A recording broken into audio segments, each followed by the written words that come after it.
Let's talk about Brighton against Newcastle. Specifically, let's talk about Newcastle United, who are hoping to name a new manager soon.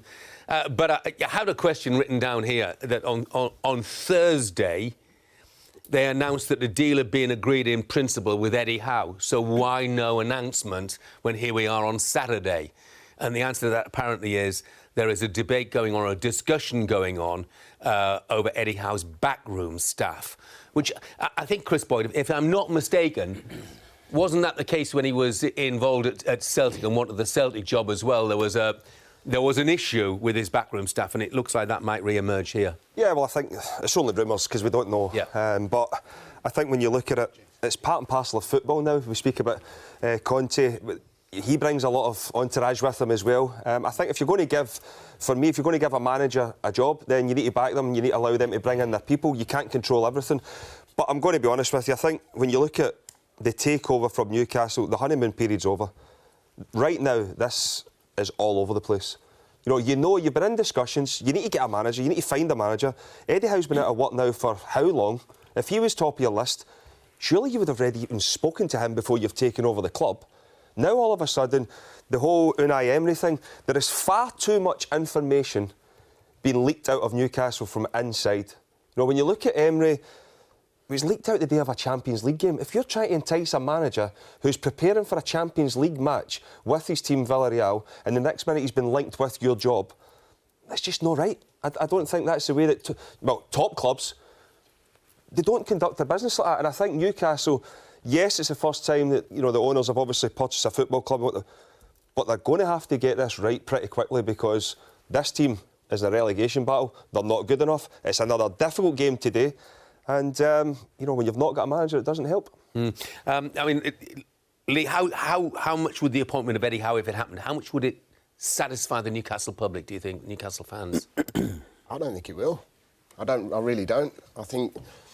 And from his perspective, I think he's been linked with every single job that's been vacant. So he's got a big decision to make himself, whether he is going to come, because there's only so many jobs that you get linked with, and then all of a sudden it's, well, you're out the action. Don't you want to go to a job where you know you are the number one choice? Well, of course, yeah, you do. And that's when we flip back to the Spurs situation and what situation they've landed themselves in. So, again, I feel it is very similar to the way Spurs are.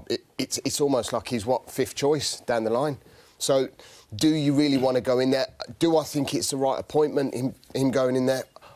I don't think it is, Jeff. I really don't. I feel that when he was at Bournemouth, he was comfortable. He knew his foundations, he knew where he was at home. And listen, you have got to have thick skin to go up there and really make a big impact. And with them players that he's got there, I think it's... Every manager that's been linked with it have looked at the squad. I agree with Boyd, it's a mess. It's like, we've got money, well, we'll get these, we'll get that. It doesn't work like that, Jeff, unfortunately. The only way that they can do that is if they're sitting pretty in the league, they've got a decent squad of players, that's where they can entice a manager away. When they're looking at Eddie Howe, who hasn't been in the job for so long, I think they're scrapping around the surface to try and get someone in. Eddie Howe's... I'd be shocked if he was ever going to be first choice for any team in the Premier League now. So you've got to get what you can when you're a manager.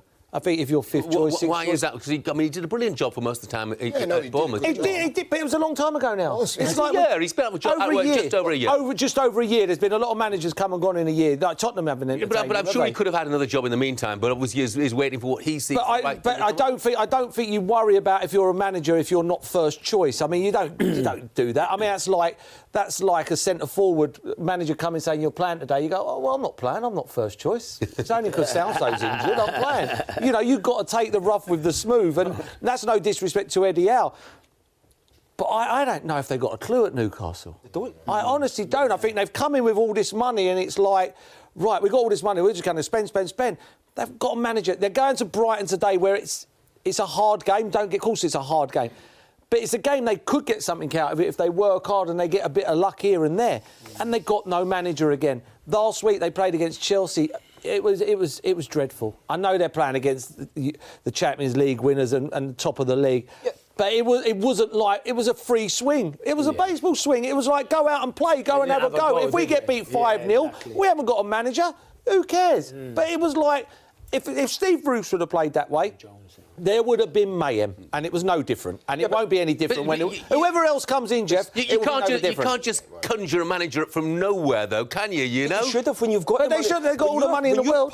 When you are purchasing a football club, you should have your due diligence done. You know exactly who you want to get. You know exactly the deal went through. I know it's been a long time in the making, Chris, but when it actually happened, it happened incredibly quickly. Well, they've been quick enough to let things go to the media and the press and everything. So you try to say that they can't go and meet a manager or meet somebody behind the scenes and speak and sort of deal out with them, knowing that they're going to buy it, and it's just a case of, by the way, we might have a chance of purchasing this club. Do you want to be our manager?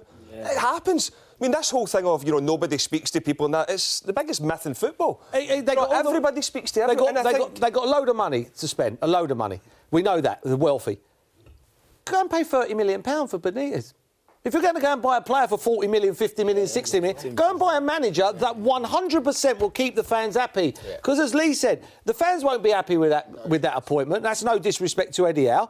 And if you get Benitez in, you've won already. You've won already, and then we'll go from there. Graham Jones, when he actually done his interview, I think it was yesterday, that was actually speaking as if whoever comes in, I'm going to be working with them anyway. Well, no, he has said that. Huh? He has said that. And maybe that's one of the issues. And that might be one of the issues. Eddie Howe has to get his own people in. Of course he does. It's the way it goes. Of course you have. If you're bringing in a manager into work, he's got to bring in people that he trusts, people that if he says something, they go, no, I don't agree with you there, Eddie. I think we got to do this. Someone else comes in and you go, oh, I'm going to play him. They go, yeah, all right. I know people say, Clinton, that the fans might not be happy with Eddie Howe and so on and so forth.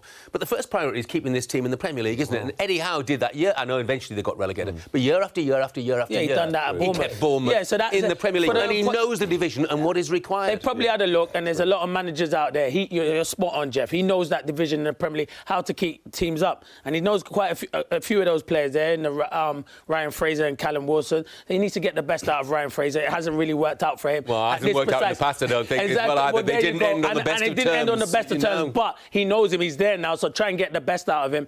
And you're right. He knows the Premier League, and he knows how to keep teams up. And it might be a short-term fix. Listen, they've tried to get every other manager, and that's not being disrespectful for Eddie Howe. We've seen them linked to everybody. I think Boydie and Merson are spot on. Surely, when you're coming into a football club, you know what manager you want to bring in. But at this precise moment, because Newcastle have been took over, you're looking at it and thinking, well, who wants to go in there? Because it's a relegation battle they're in at this precise moment, and they need new players. But then you look at players, though, Boydie, and they're saying, come January, they need players. They need players to come in there and help that football club. They need a good manager that's going to attract. They need a good manager. But Eddie Howe would be a good would do a job there for now, for the short term. You said that he kept Bournemouth where they were for so long. What are the expectations at Newcastle? To keep him up. In comparison. This season's to keep them up because they're second from the new bottom. owners coming in now, at this moment in time, you're telling me Newcastle fans aren't expecting to bring in the world-class players, expecting to push them. But how are you going to bring in... I don't think immediately, not immediately. You can't do that immediately. Well, I think they want to consolidate their Premier League position and then push on from next season. Well, the expectation from Bournemouth to Newcastle, and that's no disrespect to either club, what I'm saying is Newcastle are expected... Well, they do every season, don't they? They expect to be where they're actually not. And that's the problem. The foundations were already built at Bournemouth. And Eddie Howe was part of building them. Of course. Yeah. That's not the same at Newcastle. He's going in there with a bunch of players that are all over the place. They are. It doesn't matter whatever way we look at it. Their performances are erratic. You done against Crystal Palace. They get battered against Crystal Palace. They were lucky that. You then listened to Graham Jones speaking about we done well. We contained Chelsea. They were hardly out. They were about 30 yards from goal the full game. And it's the same against Chelsea where Merson said, go and have a goal. Don't be defensive, negative. Go and have a goal. And at the moment, it's a struggle, to be fair. You wish Eddie Howe well, but it's going to be a big struggle to keep Newcastle up this season. Yeah, I mean, so that's the situation we're hearing anyway from St James's Park. There isn't an appointment as yet because discussions over Eddie Howe's backroom staff are taking longer than anticipated.